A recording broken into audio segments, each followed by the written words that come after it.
योगियों ने निर्णय करके बताया है कि हरिनाम संकीर्तन के द्वारा हमारी मुक्ति सहज है, लेकिन मैं तुम्हें भागवत की कथा सुना करके मुक्त करूंगा।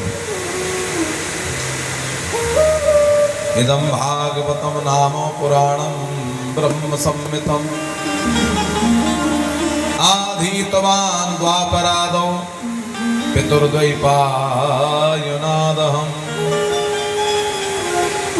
ये भागवत महापुराण की कथा जो द्वापर के आदि में मैंने पिताजी भगवान वेद व्यास जी से पढ़ी थी, लेकिन द्वापर के आदि में भागवत पढ़ी और कलयुग के आदि में राजा परीक्षित को सुनाया, क्योंकि भगवान सुखदेव कहते कोई श्रोता ही नहीं मिला, किसको सुनाता।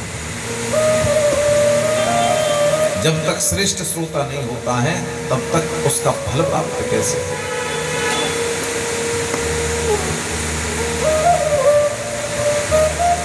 जितासनो जितश्वासो जितसंगो जितेन्द्रियः स्थूलो भगवते रूपे मनः संधारयेत् धियः।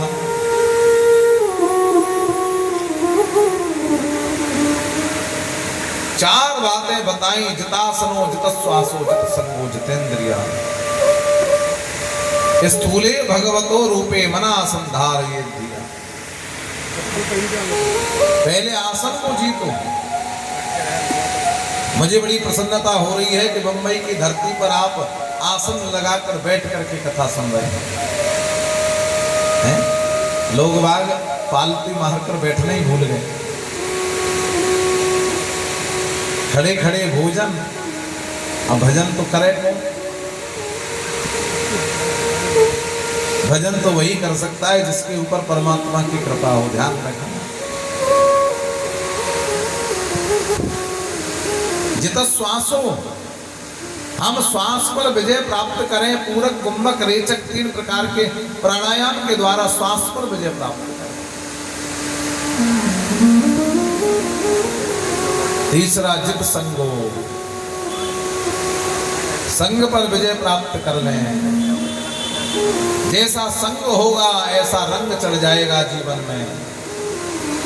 और चौथा जितेंद्रिय, हम इंद्रियों पर विजय प्राप्त करें। इंद्रिय अगर वासना के लिए प्रेरित करें तो हम उनको उपासना की ओर खींच कर ले जाएं। जिस दिन इंद्रियों को वासना से उपासना की ओर हम ले जाएंगे, उसी दिन हमारा मानव जीवन धन्य हो जाएगा।